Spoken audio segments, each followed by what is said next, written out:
Hi, welcome to the L Cube Show. Please do watch the podcast until the end. I know podcasts are long, but when you want real good information, it is going to be long. So please do watch the podcast, subscribe, like, and please do share your valuable comments. Thank you.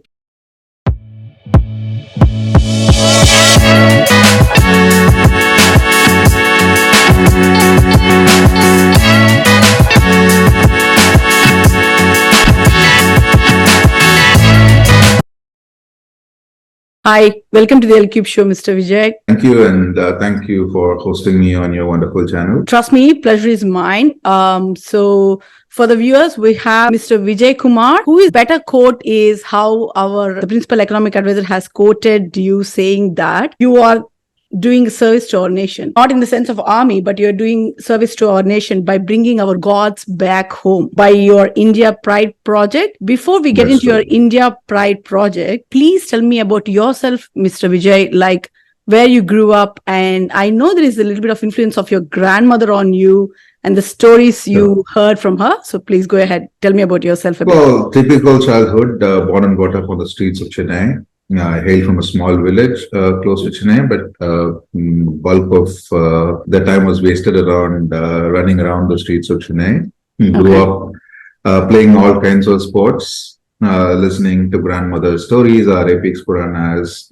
Always took a fancy for my favorite character, Karna of all people, not Arjuna. So, yeah, so a lot of things, typical Chennaiite, waking up to Suprabhatam, waking up to filter coffee again now as well. And then got busy, dabbled a little bit in the arts.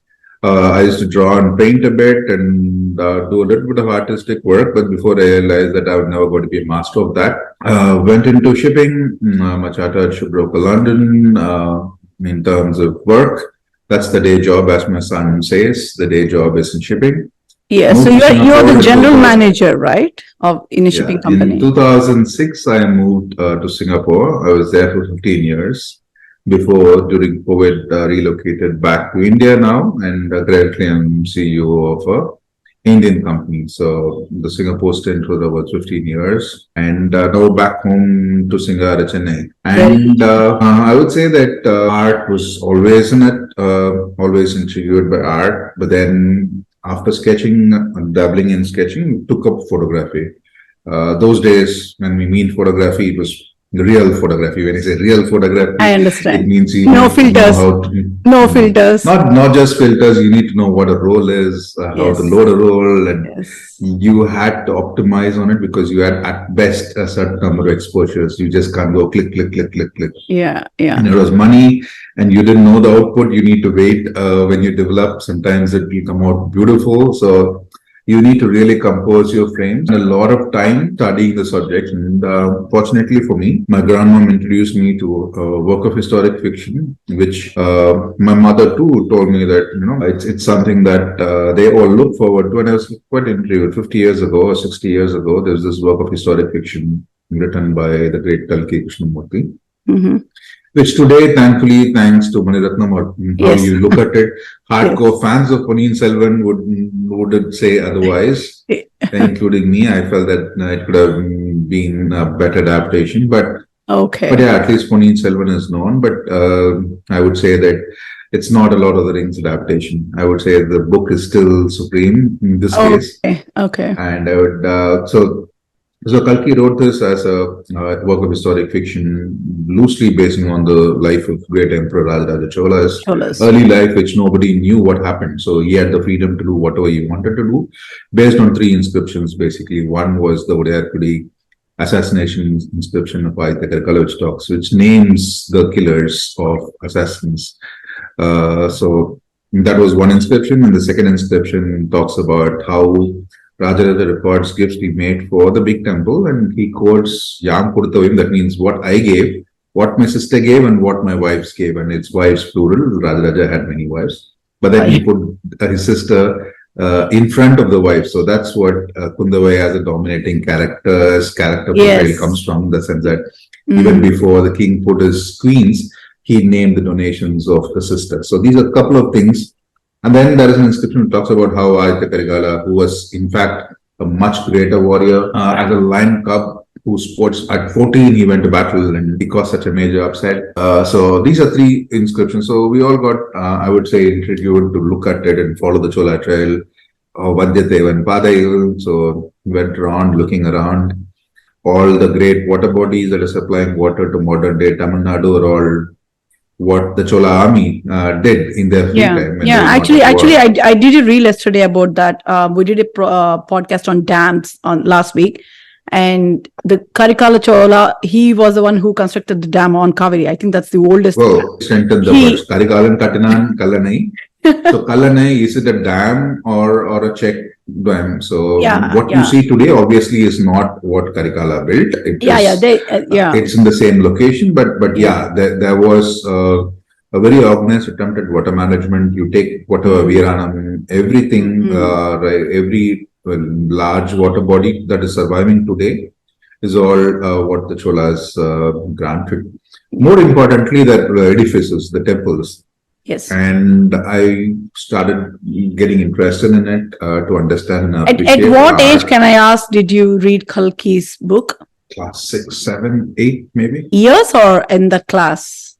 Class 6, maybe 11, 12. Yeah. Okay. Right. And you're always interested in the history of Cholas. It's always fascinating for you. Well, I would say that the big temple, the first time I went there was a sense of deja vu, been there, done there. A lot of people feel that. Maybe, it's too cliched, but when you stand in front of Perudayar, the giant linga, I can feel that this is where the emperor would have stood. And now there's a feeling that it's always special. So the Cholas, especially Rajaraja Chola, is special, and I call him my emperor.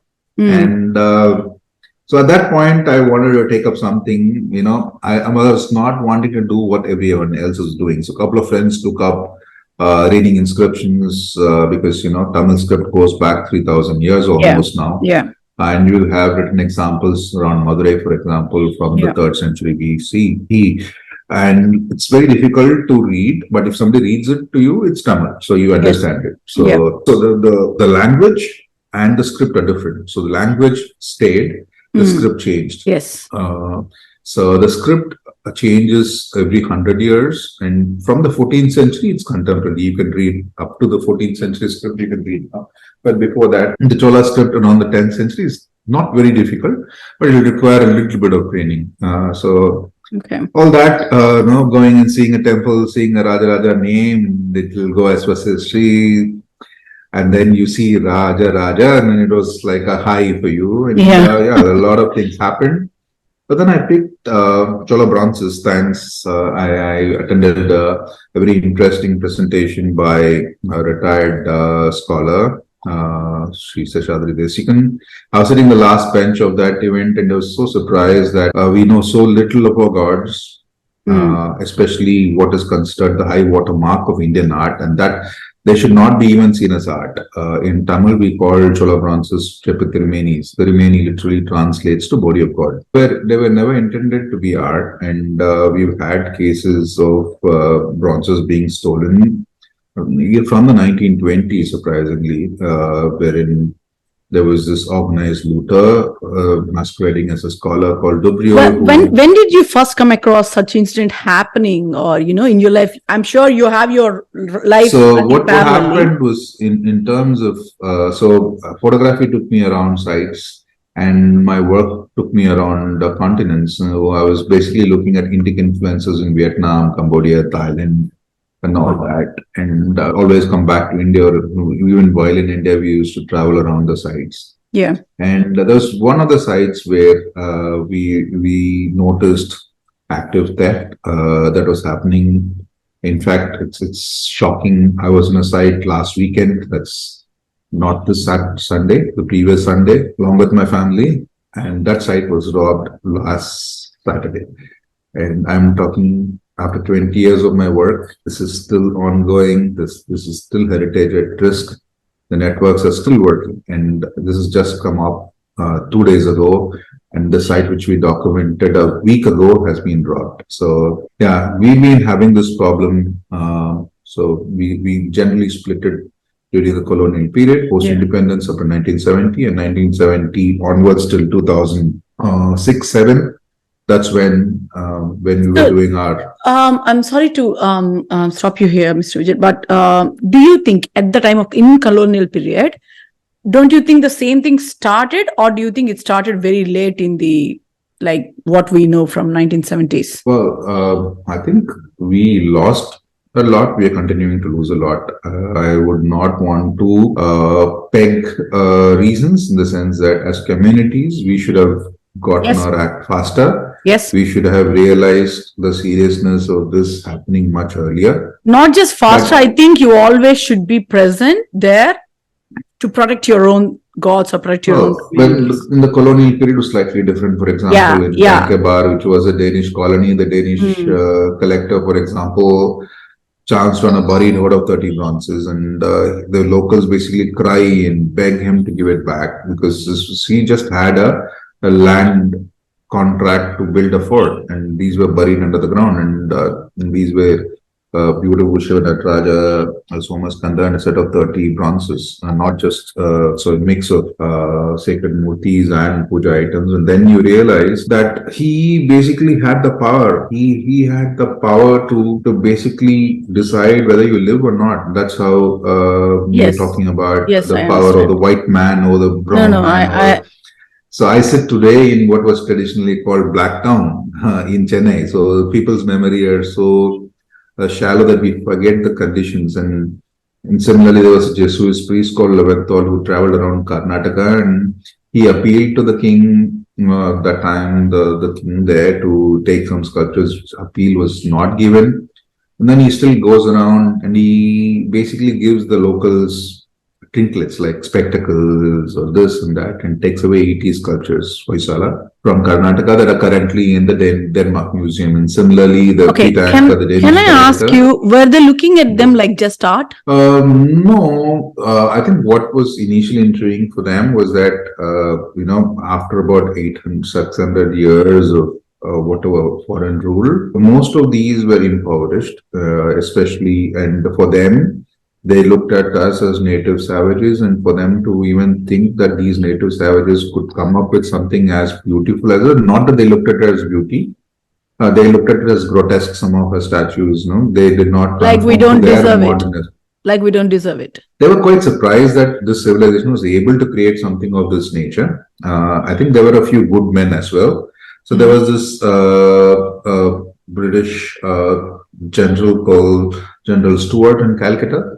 He's called Hindu Stuart. He was so much taken by our work that he started collecting loose sculptures and kept it in Calcutta as a museum so that the Britishers would come and see what great art these civilization or these savages could be. And unfortunately, he died. And when he died, his estate moved all the sculptures to London and sold them off. So this is, So there's another collector who goes out on a fishing expedition in Calcutta to collect oysters, comes up on a ruined Vishnu temple and takes one Vishnu sculpture back. Pitanka, again, I was just finishing it. The locals cry. So he says, I paid them, and he takes these 30 bronzes and sells them to the Prince of Denmark, then King of Denmark. Currently, these bronzes from Prathikra and the Danish Museum. And he said, I bought it from the locals. You go and look at the original Danish records. He gave them a bag of rice and some betel nuts. This was what the payment was. So this is where history comes in. And then there is another cartel that functioned out of Pondicherry. There was this smuggler scholar called Deprives, who actually has written a lot of books on Pallava Cholas. He first tries to be an archaeologist. He's a school teacher in Pondicherry. Doesn't get anywhere, and then he gets into this arrangement with a smuggler in Paris, Chinese smuggler in Paris in the 1920s called C.T. Lu, and they smuggle close to 500 sculptures out of Tamil Nadu across the border to Pondicherry and then sell them off, including what is today the famed Yoginis of Kaveri Pakam, which is near Kanchipuram.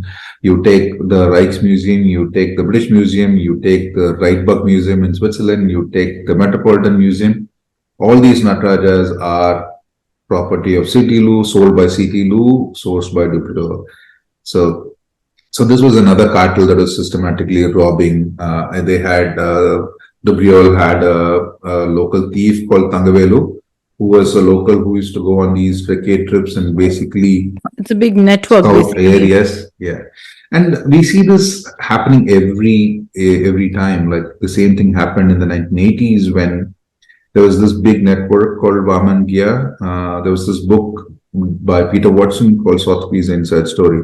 So Sotheby's, which is one of even today the biggest auction houses, used to send their sales reps to India, and they used to go on recce trips with these sold smugglers and smugglers. They used to pick and choose objects that would sell in London, and then they were robbed. So this was not some accidental looting. This was targeted looting on industrial scale.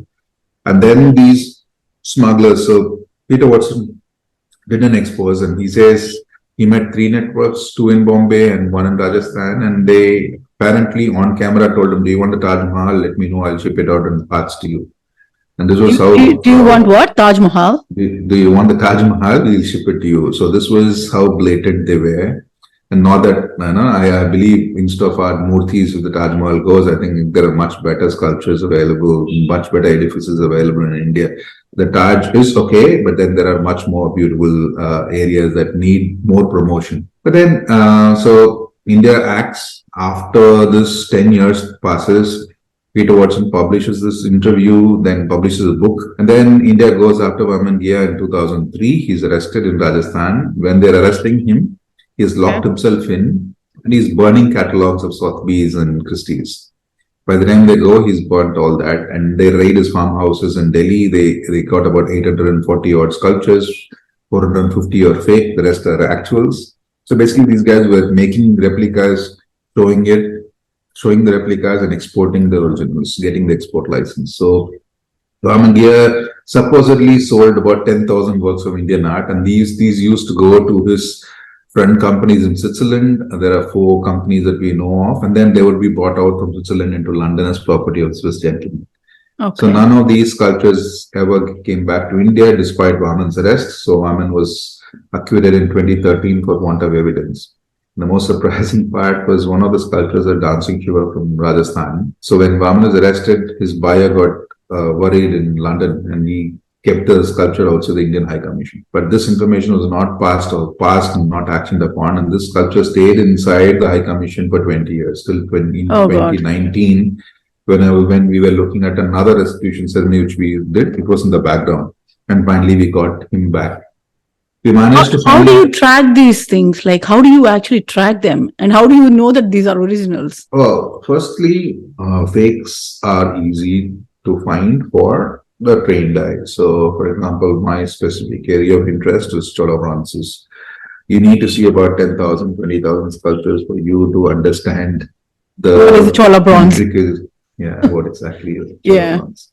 Yeah. So similarly, what we are doing now is basically, for a long time, museums didn't care as long as there was some cherry paperwork, because India didn't go after any of these. All these, we've been talking about Murti Chori, every film those years, 20, 30 years.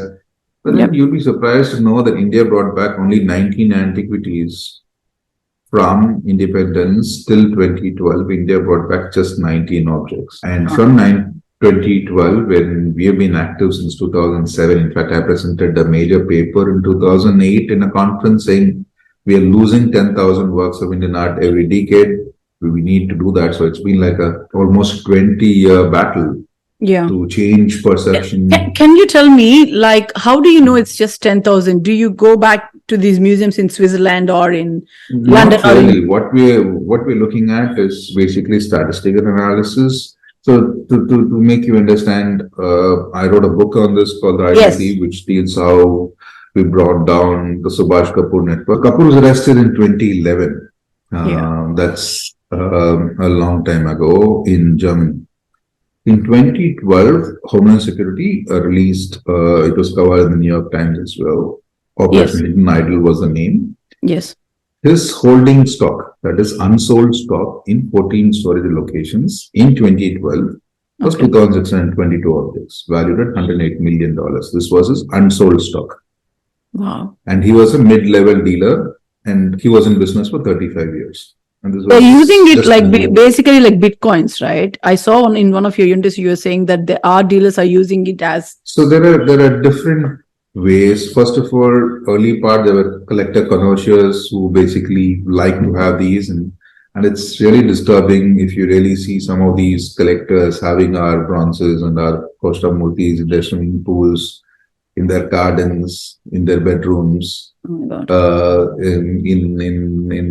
So it's really disgusting to see the god that they once were being reduced to this really pathetic state. So indoor swimming pool, having these post-communities, it's total disrespect, not just for them, but also to the culture that still worships them. Yeah. So what happens with these collectors is another story. So in terms of museums, most museums that we've seen didn't care because India didn't care. So this is two sides of it.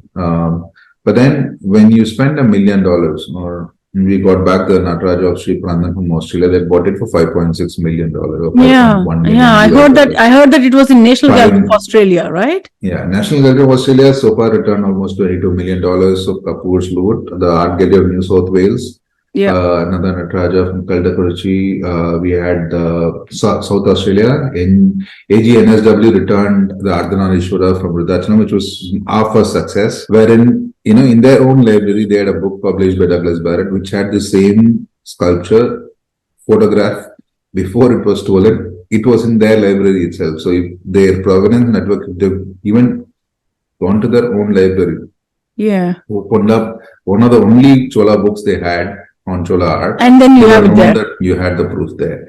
So they bought the Ardhanarishwara from Rudrachalam for about 780. So was that Ardhanarishwara the one actually we worship, like in the temple, Garbhagriha? The Ardhanarishwara is in the Costa. So normally when you go into a Chola temple, when you go around the circumambulatory, the first will be Ganesha. Then, depending on the age, the newer ones have different more. But normally you'll have the Ganesha, Dakshinamurti, Lingodbhava, Vishnu Durga, and you will have the Ardhanari and Durga on that order. So there are some temples which you have much more you will have. So this was basically on the surrounding, and the robbers had made a replacement. They had made a replica, and the original was shipped off along with another Prathikra Devi. So the Prathikra was with the NGA, and the Ardhanarishwara with the AGNSW. So did you bring the Prathikra back too? Yeah, she is back also. She was returned 2 years later, because at that time when we gave them the proof, they were not clear. So that's the problem with Australia, in the sense that we come to, since you are in Australia, my pet peeve is they've done a lot of good work after 15 years. So if they'd done it in the start, we could have gotten much more. Plus, what's happened in terms of Australia is they let go a lot of red flags, in the sense that there were real red flags that they could have acted on, and they could have saved $20 million worth of public funds. It's because that we didn't care also. We didn't go and ask and say that this is ours.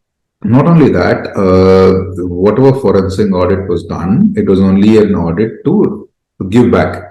Meaning they wanted to check whether the paperwork is correct. If not correct, give back to India. But what they have not done, for example, in at least 4 cases that I have seen, for example, there was this Jain Tirthankara that was sold by Christie's in an open auction 8 months before Australia bought it.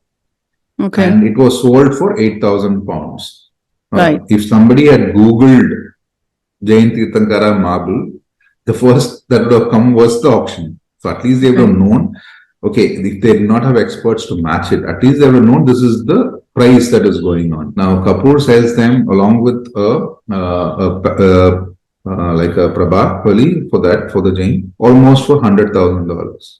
Similarly, we have had cases where prices for openly transacted items have been inflated. Much higher prices have been paid by Australia. Similarly, so if you look at it, no Nataraja has ever gone for no Chola bronze has gone more than $3 million in any auction, but they paid $5 million. Okay, but they bought it from someone in the UK or someone in the Swiss. No, the Nataraja that they bought was from Subhash Kapoor. For that, they had to sell off another Nataraja that was there, and that again is a vicious circle. So I told you about Sotheby's inside story. When the scandal broke, Sotheby's sacked their India reps.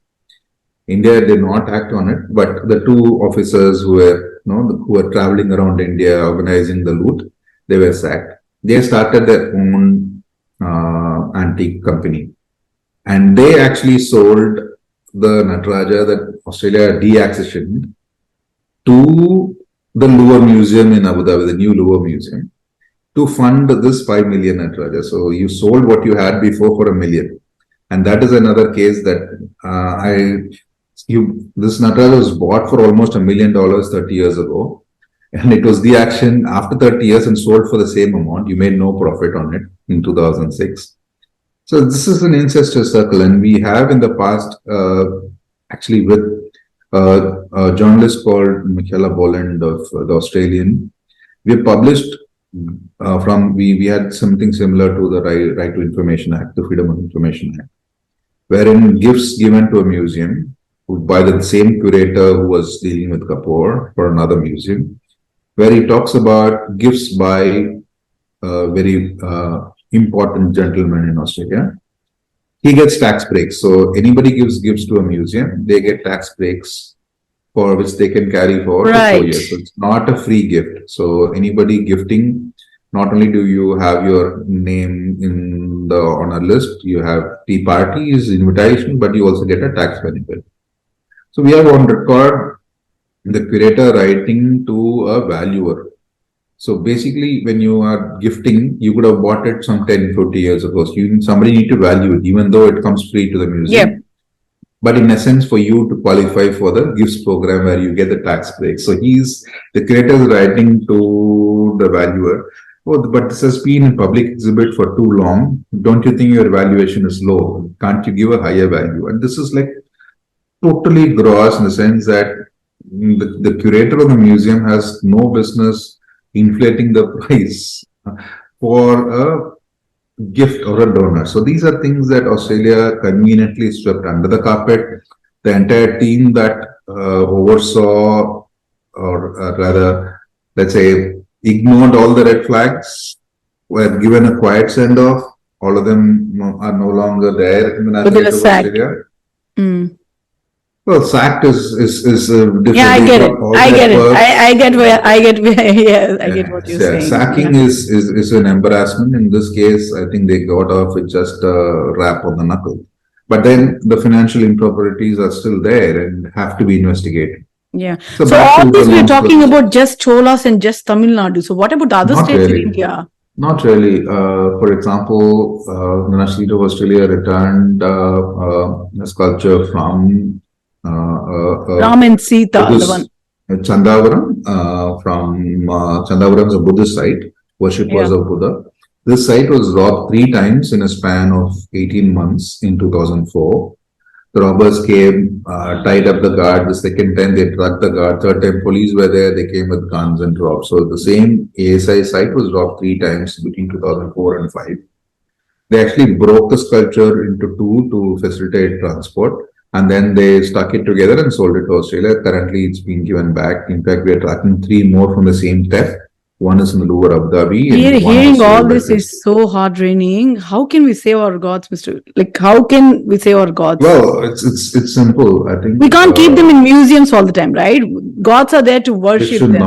Should not. I think first and foremost is documenting it. So whatever little success we are getting is basically documenting. Once the documented antiquity, it becomes unsellable in the open market at least. Number 2, we need to have a prominent national art squad like what Italy does. And in fact, in today's paper, you know that there's a parliamentary standing committee that is recommended to the Indian government to set up a national art squad compared to what Italy and Cambodia are doing.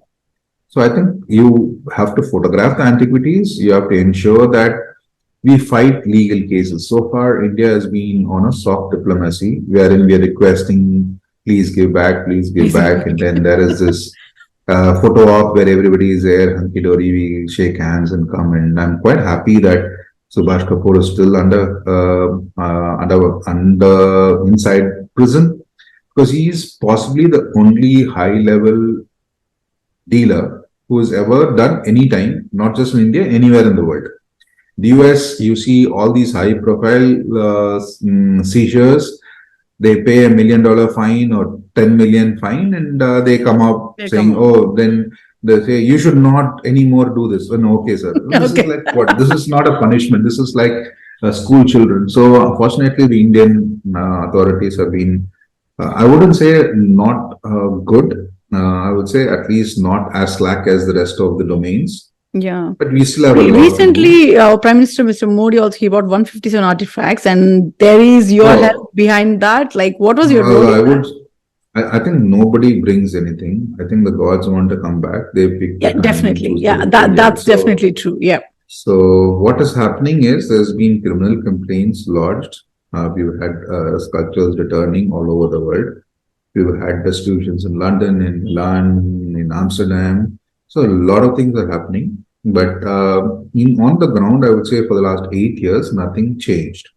So what changed? So you can only say that if sculptures are coming back because of some action. Earlier, I would say that when, for example, in the case of Toledo Museum in 2007-8, they bought a Ganesha. We exposed this in 2013-2014. They wrote to the Indian High Commission. They did not get a response for 6 months. And then they had returned to the High Commissioner and they did not get a response for 1 year. And they put these letters out in public domain. And so these are still in public domain. So this was the attitude early 2013, and now all that has changed. Whenever the Prime Minister goes, he is being given stolen antiquities, which already been seized. These were forfeit to India. So all these that you're seeing is only a action that is coming because of some work that's been done. Oh, so that's the result we are seeing now. So what happened early last year, we have worked with the Economic Advisory Council and we given a white paper to the government under the Economic Advisory Council where there's a list of recommendations. And slowly those recommendations are being worked upon. Like, for example, you see India is going to sign a MOU with the US for cultural property. India has still not signed the UNIDROIT 1995 convention, and then the setting up of the National Art Squad now. But then we don't even have a section for heritage crime. You'll be surprised to know that we try. So there are 2 acts under which we can try. One is Customs Act, meaning if there is an attempt to smuggle out, if there is misdeclaration or misvaluation. But within this country, if there is a theft in a temple, for example, you can try them under section 370, 380, which is housebreaking theft. And in Tamil Nadu, my home state, in 1993, an amendment was passed. It was passed by the state amendment by IPC. I understand or I believe that it was done in good intention because under this section 380, the minimum penalty was 3 months. The maximum penalty was 7 years and 3,000 rupees fine. Wow. So this was being misused by a lot of people, getting away with 3 months penalty for temple theft. So they wanted to say that the minimum penalty for temple theft should be 3 years. But when they drafted this act amendment, they left away the word minimum. So now in Tamil Nadu, if you rob a house, maximum penalty is 7 years. To rob a temple is 3 years. Oh my God. Because of this one word. So, and this amendment still stays. And because of that, for example, Subhash Kapoor, he is being charged with 4 cases only. Despite, and so if you look at what's come back to India, we have crossed 600 technically. But what has physically come back is about 380 since 2014. About 320 are related to Kapoor. But there are only cases on 7 items for 4 cases in Tamil Nadu. None of other states have ever filed, including Sandavaram state. They have not filed any cases on him. Because his cases are filed in Tamil Nadu, he can be only charged 3 years per case. So that's 21, right? He's got 4 cases on him. So that's 12. 12. Only 4. Oh my God.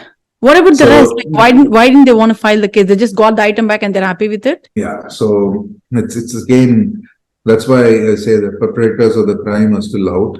We only got the top. And the network is still active. In fact, we had a case of a Hanuman that we solved early last year. It was stolen from a village right next to where Kapoor was acting in 2013. That means 2 years after he was arrested, this temple was robbed. 4 bronzes were stolen. And this Hanuman bronze, we managed to locate it in Christie's sale in America. But by the time we got there, it was already sold to an Australian, and it was in Australia. And because it was within 8 months, we forced Christie's to reveal who the buyer was, and a quiet handover was arranged, and this Hanuman is now back in India. But the three other bronzes that were stolen on the same theft date are missing, and we're still trying to find it. But what is interesting is that the police stations in India are vetted or evaluated by open FIRs. So in 2014, 8 months after this theft, the police station closed the case, saying idols not traceable. They got some petty thieves to say that these guys are the ones who robbed the temple to close the case. And we see the same that happened in 1978 with Anandamangalam, 1971 in Pune, Nallur. All these were recaptured, getting back from the US and London. So these FIRs were closed, saying idols not found, and now we are trying to reopen all such cases. No, there are no records. How do we search? So these are all the problems on the ground, and we hope that earlier whenever we talked about this, the collective lobby cabal with its skull. See, the problem with us is we are doing it in our free time. We are doing it, so we as a group. But still, what I don't understand is how are you doing such a good job? Do you have like a big network or something where people help you? We do have. Yeah, there are like-minded people who do work with us. So they basically give you information. Let's say they saw it in some museum or somewhere, and then they give you information, and then you trace it back. That's right.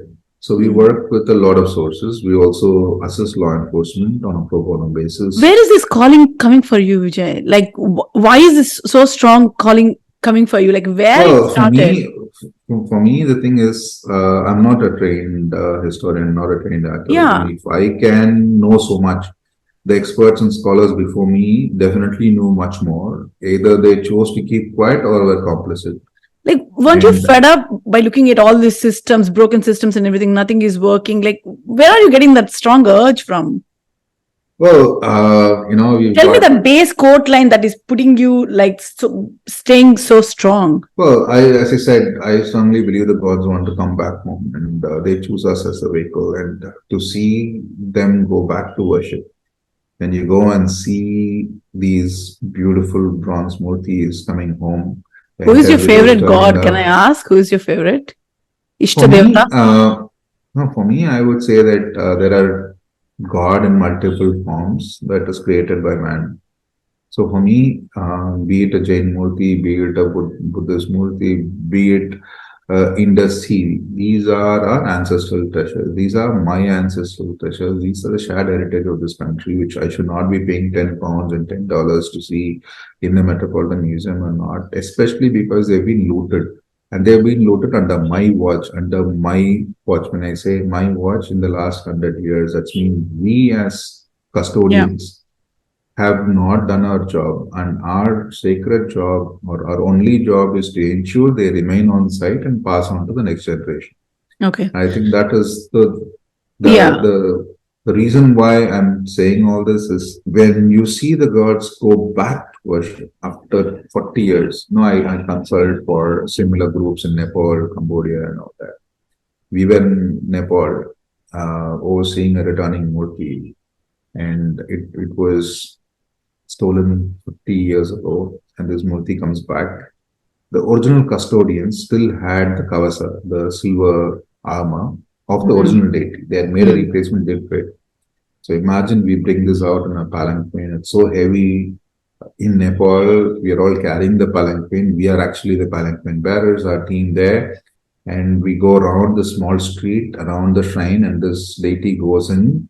The moment it goes in, there are chants going out, and then this armor comes up and it fits like a T. And imagine that, to see that reinstatement of a god.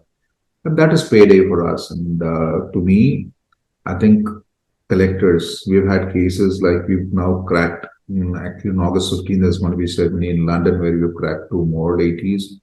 These are from Uttar Pradesh, Yoginis, very, very unique deities. We've got ram-headed deity from Paris in 2013, the goat-headed deity last year. It was abandoned in a farm outside of London. And this is what happens when collectors, and this was stolen in the 1980s, tried to sold off by Sotheby's. And now, sister, 2 of them. So all the sources are from the scriptures or from the books in India? So these yoginis were, so there are about 6 yogini sites. Are you talking about Saptakanyas? Is that what you're talking about, the yoginis? No, these yoginis are 64. So you get the 64 Cholas. Oh, yeah. Yeah, and so this was from Lokahari. You can look at them. So two more are coming back. One is a Gaumukhi, which is a cow-headed yogini, and a Chamunda. You managed to I heard see that it. they are very powerful, right? All the 64 yoginis Yeah, are yeah, very they're powerful. very powerful. They don't have a roof. These temples are usually circular. Yes. So four of them are now with us from that side. One in 2014, one last year, and two more coming back this year. Okay. And to see them in their current state, it's really, they've just been abandoned. The person who bought it lost interest in it, just left it in outside his lawn or farm, moss covered. Can they be restored? So yeah, they would be. They've survived for 1,000 years without spotlights Yeah. or air conditioning. So the thing is, yeah, we need to be more aware. We need to ask questions. We need to ensure, like people like you who are outside of India, whenever you travel, you need to ask these questions like, how is it that you obtained this? Do you have proper paperwork? There is a convention for it. There are rules of the land. How is it? So in the past, we did not ask these questions. No, we were just happy that our murti was there, but the murti has been reduced to a showpiece curio. And a better way of doing this is, like, for example, now we are encouraging a lot more transfers, like long-term loans. So there are a lot of these buried boards to keep coming up, which cannot be gone back to worship. Some of them have breakages in their main limbs. These are now kept in museums, godowns, and stores. And we're encouraging these to be long-term traveling exhibits so that at least we can cut down the open market for our antiquities. So a lot of good schemes. So I understand bringing our gods back home. How do we protect the gods which are there, who are there with us at home? See, let's take for example, I went to Pattishwaram. You know Pattishwaram, right, in Tamil Nadu? That old temple, there are two Shiva temples, right? The old temple, when I entered it, it was like, it is about to fall any day. I got tears in my eyes. There was this, those Shiva Linga, the down part? It was there was no linga on top of it. And it was pushed to a corner, and there were such things like, thrown around in the temple. See, there are two Who ways are going to account for all these things? Let's say tomorrow it's missing. Who is going to? So the first and foremost, what we need to do is we need to kill the market. So for 1,000 years, these survived without any special deals. It's just the dollar-driven greed that is killing it. I would say that it's akin to wildlife trafficking. When the buying stops, the killing stops. Similarly for us, when the buying stops, the robbing stops. How we take care of it at source is another battle by itself. Hindu temples have a lot of properties that have been usurped. If these properties are rightfully restored back and they're given fair rent, I think they can very well take care of their work, which is another issue that is going on. Yeah. But in terms of antiquities, registration of antiquities, reporting thefts promptly, making sure FIRs are filed, make sure that it is supported by proper photographic evidence, and building of a lost theft heritage register, national portal, all these are in the pipeline. Yeah. But do you think each temple has to have this, like a filing or something which has photographs of this was proposed in 1986. It was sent to all the temples and they're supposed to have these photographs. So far, I've been in this field for 20 years. Not a single temple photograph has come to us saying it's lost. Whereas the Hindu Religious Endowments Board, HRNC, for example, has filed in court that they have lost from 1993 to 2012 close to 800 stone sculptures and about 500 bronze sculptures without a single photograph or without a single list. So these are things that are ongoing. This is just in a well-documented, much preserved state like Tamil Nadu. So you can imagine what is happening in Madhya Pradesh, Andhra, West Bengal, Gujarat, Rajasthan, Madhya Pradesh, Bihar. I think it's more of like every person has to take it as responsible. Like as you said, like outside people, you have to keep an eye open and then be responsible. Every citizen in India has to be responsible, right? Otherwise, we can't stop such a thing. No, I think India also need to get stronger. For example, Italy now say this is an Italian effect. You show me, you are the legal owner. How did you get it? The bonus or the onus of proof is passed on to the seller. But right now, for example, in India, we need to find the proof that it was stolen. Very difficult.